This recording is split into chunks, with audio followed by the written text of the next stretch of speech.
You're on. Well, I was gonna get that Okie dokie. seasoning that you told me about. We're going to look at love your neighbor as yourself. This is an overview of Cain, Abel, Seth, and Enosh. The other than Adam and Eve, which come with everywhere, these particular four people are mentioned specifically in the 4th chapter of Genesis, and we're going to take a look at them to see how they affect or where our personalities are within these four people. And it's important that we understand that we're all different. We all have different likes, dislikes. We function on different levels of maturity, wisdom, spiritual insight. We all have a different perception of the world. In this lesson, we're going to examine these four types of people in an effort to not only answer God's question to Adam, where are you? But to answer the questions, who are you and where are you going? And these are questions that deal with who, they deal with when, they deal with where. So hopefully these will give us a little bit of insight into some things about ourselves and about how we should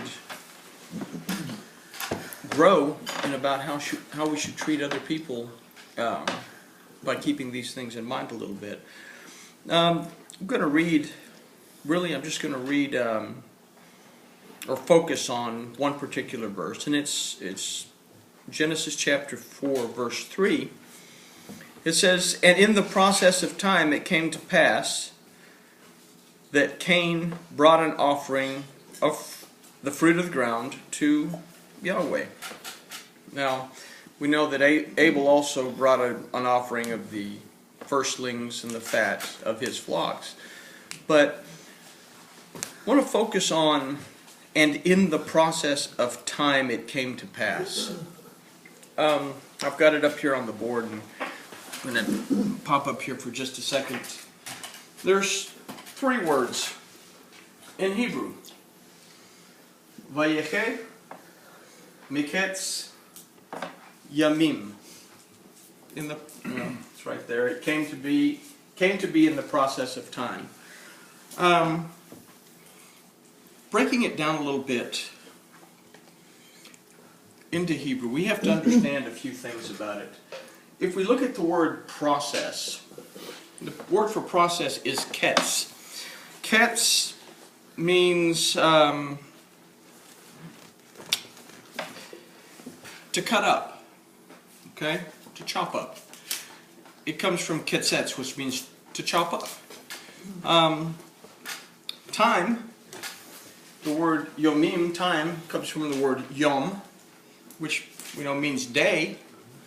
It also means space and time. It also means yesterday, today, tomorrow. The word process also in ketz means to end. Okay? That's the main thing about ketz. It means to end. And it means to end a time or to end a place. Now, if we consider all of this together, it came to be Yehi from the word Chaya, which means to be. It also means life. If we consider all that, and we break it down into something that we would read, we would read, life is cut into pieces of time and space. Yesterday, today, and tomorrow. Every second of our life involves space and time. We are somewhere every second of some time. The questions who, and where, and when are answered in this phrase. If we take the first letters of each one of these words, this word spells Omi, which means who. the gematria is 56, if we consider that the gematria of the word Yom is also 56, because what do? We simply kind of reverse the order of these. Still 56, and it means time, place, day. Okay? Why is this important?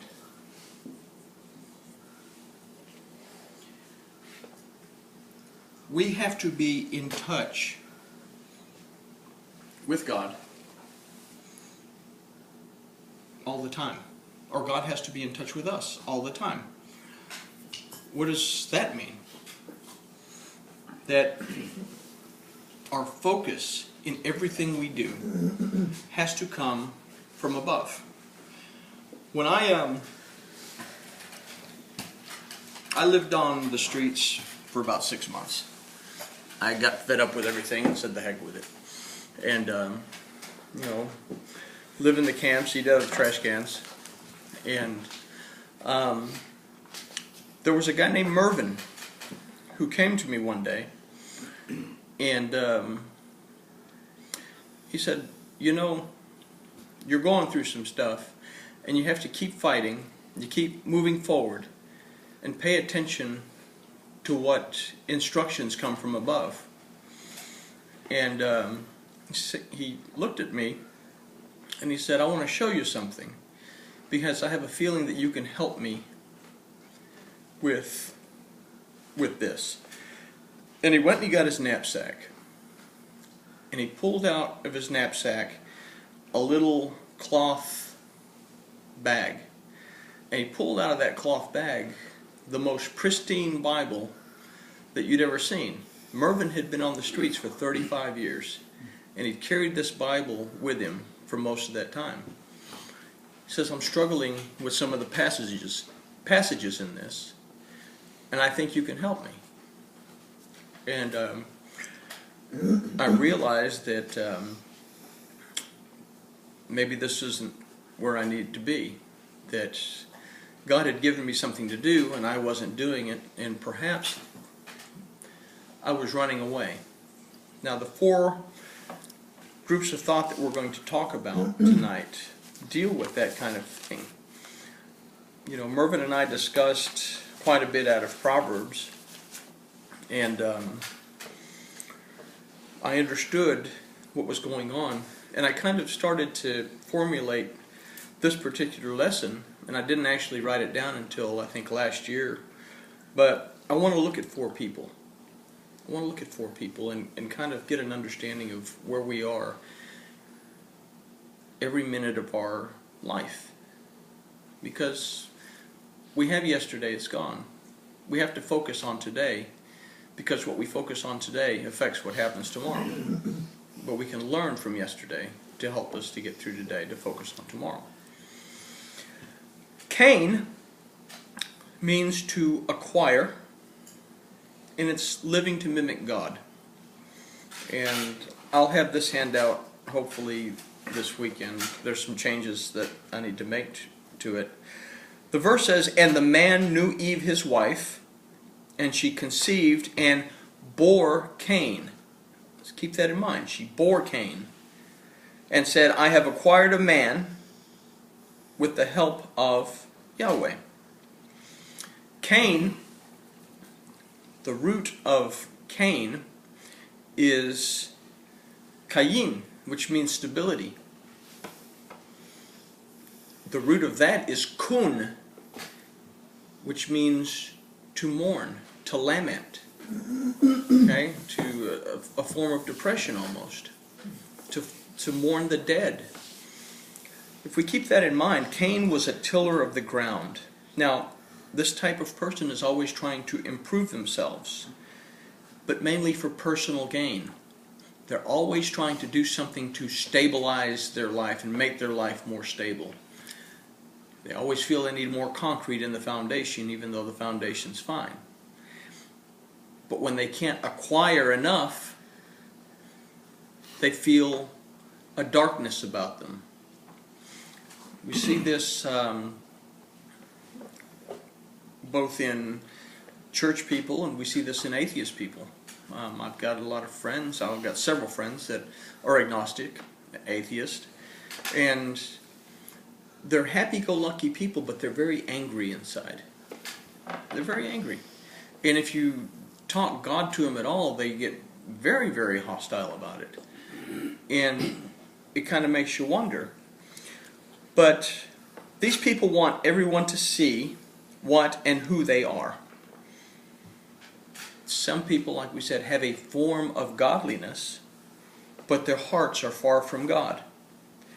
This superficiality makes their spiritual condition weak, although they appear to be pious, for lack of a better word. They worship on their own terms, and their eyes tend to wander from the things of God to the materialistic. You consider people that say, I don't need to go to church. I am my own church. I don't need all that stuff. And, you know, if they stayed home and spent all their time studying the Word of God and the balance of the time praying and seeking God and clapping their hands and worshiping, that's one thing. Yeah, they probably wouldn't need to go to church, although the Word says what? Don't forsake assembling yourselves together. But they don't do that. Instead, they're out pursuing how they can stabilize themselves even more. But they have this form of godliness that they become judgmental and critical of the walk others have with God, even to the point of killing them spiritually, or trying to kill them spiritually. And we see that Cain ended up killing Abel, which brings us to Abel. Abel, Chavel, means breath, means vapor. And it's living to learn, but God is not fully present. Chavel, other than meaning vapor and breath, also means vanity. And in Ecclesiastes 1:1, what does Solomon say? I think in the second verse, he says, Chavel chavalim, vanity of vanities. Everything is vanity. Now, verse says, and again she bore his brother Abel. Bore his brother Abel. Abel is a keeper of sheep. The word roe means keeper. This word has two sides, like everything else. It means someone who is selfless, nurturing, and caring. These things are pleasant to God. And this is someone who gives themselves as a sacrifice to God on their part. However, Havel means vapor, breath, something that dissipates. That's the other side of this word for roah, which means to devour, to eat, or to eat up, to waste, to wander. There's two sides. You can nurture, you can care, you can be selfless, or you can get devoured by it, eaten up or burned out by it, waste away from it, and wander away from it. Although these people are well intended, they burn out quickly and their faith dissipates. This is a double-minded person, the double-minded person of James. This person is on fire for God, then they're cold, then they're hot, cold, etc., etc., etc. And this person's faith is easily snuffed out. This is the type of person that spends their day in front of the TV watching televangelists and falls for everything that comes out of all of their mouths, to the point that they don't know which side is up. They don't bother to go back and research anything. So they fall for anything, and they're easily killed off by those who think that they're hypocritical. Cain slays Abel. Okay? Now, both of these, it says, she bore Cain and she bore Abel. Seth, appointed, being in a covenant with God, being in a relationship with God. And Adam knew his wife again, and she bore a son, and called his name Seth. There's a difference. She didn't bore Seth, she bore a son, and she called his name Seth.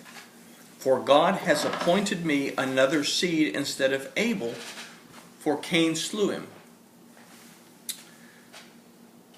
This type of person knows what it is to be in a relationship with God and strives to see things from God's perspective. This type of person understands that without God, and we see this in the very name, without God, the Shin, they are broken and at the Tav, set, the furthest point from God. This is a person that wants a relationship, and they want to base this relationship on truth. They weren't born that way. They were called to be this way, and they strive to be this way.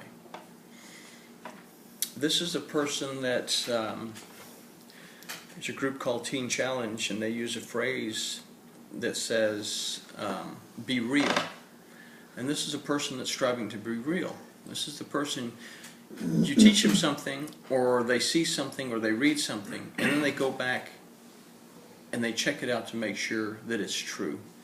Because they're not going to let falsehood or distraction pull them away from the relationship that they have with God. The next person that we come to is a son of Seth, is Enosh. It means mortal. It means frail. It's attached to God's light and living as close to God as possible. And we see that in the Hebrew letters that make up this name. Enosh. We have the Nun next to the Aleph, living close to God, attached to the Shin, which is El Shaddai, God's point of view, the light. Yeshua was God's point of view, is God's point of view, His word and His salvation. And to Seth, to him also there was born a son, and he called his name Enosh. Then began men to call upon the name of the Lord. Now, we have two opposing views to this last part, that then began men to call upon the name of Yahweh, is what the word actually says. Rabbinical sources tell us that they actually began to profane the name of God. The other side of the picture is they actually started to call on the name of God. Now, we cut that right in the middle and say both. Because what was going to happen shortly after this, that the sons of God were going to come down to the daughters of men. What's going on here? You have Abel is dead. Cain moves on down the road and gets married and has children, and they start to thrive. But something allows them to learn how to become herders of cattle. Something allows them to learn the arts of music and the arts. Something shows them how to work metal. Okay? On the other side of the spectrum, we have the sons of Seth that don't become herdsmen, don't become musicians, don't become metal workers. They strictly serve God. They worship God. They love God. It says that the trees provided fruit for them to eat. The ground produced vegetation for them to eat. And they survived on what God provided for them. And they worshiped God purely in spirit and in truth. They sought God. They sought a solid relationship. So why do we say it's both? If we understand what happened right before Noah's time, that the sons of God came unto the daughters of men. Well, everybody says, well, it was the angels that came down and had relationships with the ladies. Okay, well, let's understand that. You know, they get this information from the book of Enoch. But if they bothered to read the book of Enoch, it's not that they came down and had relationships. It's that they came down and taught them how to do certain things. And it goes through and it discusses each angel and what each angel could do. One angel taught them how to herd cattle. Another one taught them music and the arts. Another one taught them how to work metal. What happened is they became wealthy. And this is where we have the giants of that time. When we say Nephilim, if we break that word down, it's actually showing us that it's a descendant of Cain. It means someone who is a fugitive and a vagabond. And who do we know that is a fugitive and a vagabond, an outcast? Well, if we go back to chapter 4, we read it, and he says, I shall be a fugitive and a vagabond on the earth, and it will happen that anyone who finds me will kill me. They became the men of renown, the Bill Gates, the J.P. Morgans of their time. Those are giants in our day. Warren Buffett, Bill Gates, all those guys that pretty much own the world. So we understand that when the daughters, or when the sons of God saw the daughters of men, the sons of God who were worshiping saw what could be done with all this wealth. The spiritual side of that attraction brought them forth, and their praise intermingled with the spirit that was down here that dealt with materialism. And what happened? You got a corrupt world. And you have a corrupt world that's teaching God in such a way that people are straying away from God, although God is present and still trying to teach, because we have the descendants that came along from Enoch, from Seth up to Enoch, who are teaching and saying, hey, look, pay attention, it's not that way, this is the way it is. The flood comes. And what happens? These people that had the Word of God, the ark, right in their presence, chose not to get into the Word, chose not to get into the ark to learn the difference between the clean things and the unclean things, and drowned in the water.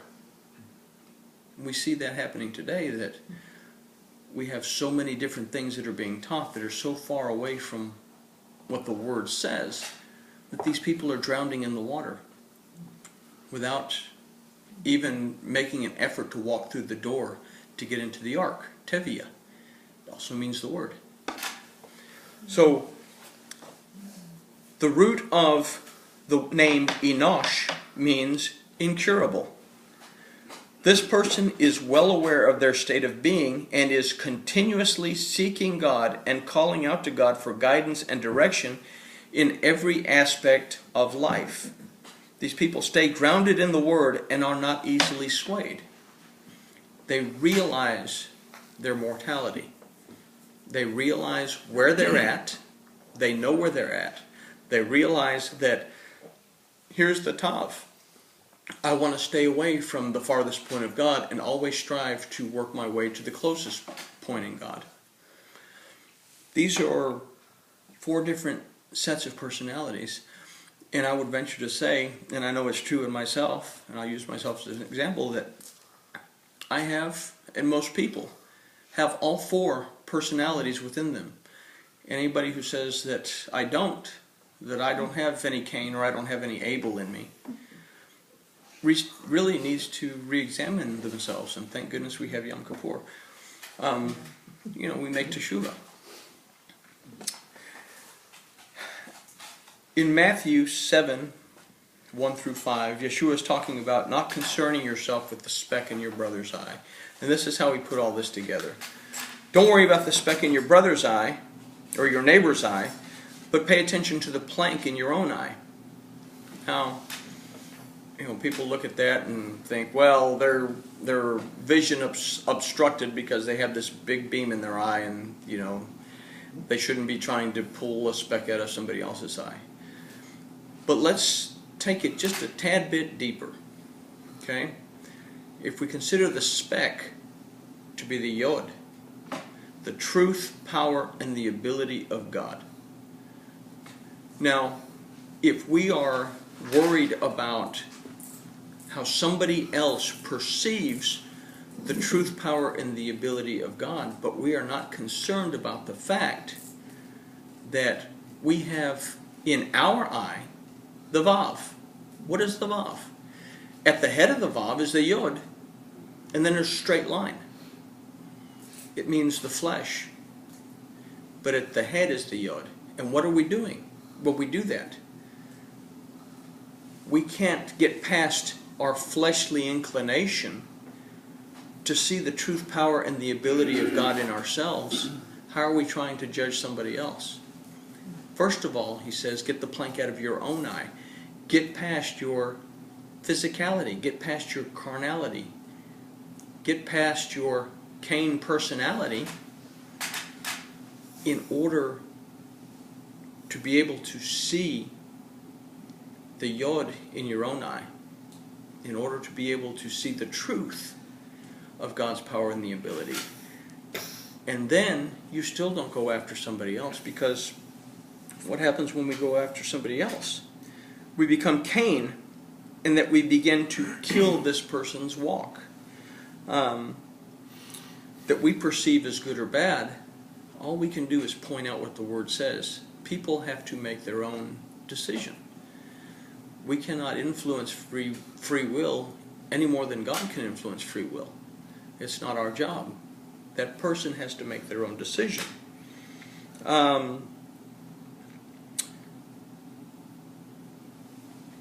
In the end, the goal for us is to strive to take all four of these and put them together. We need the strength and the stability of Cain. We need the nurturing spirit of Abel. We need to be able to recognize that we're one step away from the Tav, and that we need to see things from God's perspective that we see in Seth. And most importantly, we need to realize that we are mortal. We are not going to live forever. And that we need to strive with everything that we have to get close to God now, to build our relationship with God now, that we see in Enosh. You know, we're a mishmash of flesh and blood and perception. And, you know, when Yeshua said to the Samaritan woman, you don't understand what you're worshiping. We know what we worship, because salvation is from the Yehudim. We have to understand what he's saying there first. Salvation is from the Yehudim. That salvation, the Word, Torah, throughout the Tanakh is called the salvation that comes from God. The Word is also referred to the salvation that comes from God, the Torah. Yeshua was the completion. He came to open it up so that we could understand it. Yehudim means to be grateful. And that we have the Word and the salvation, we have to accept it in gratitude. That's the first requisite, is to be grateful.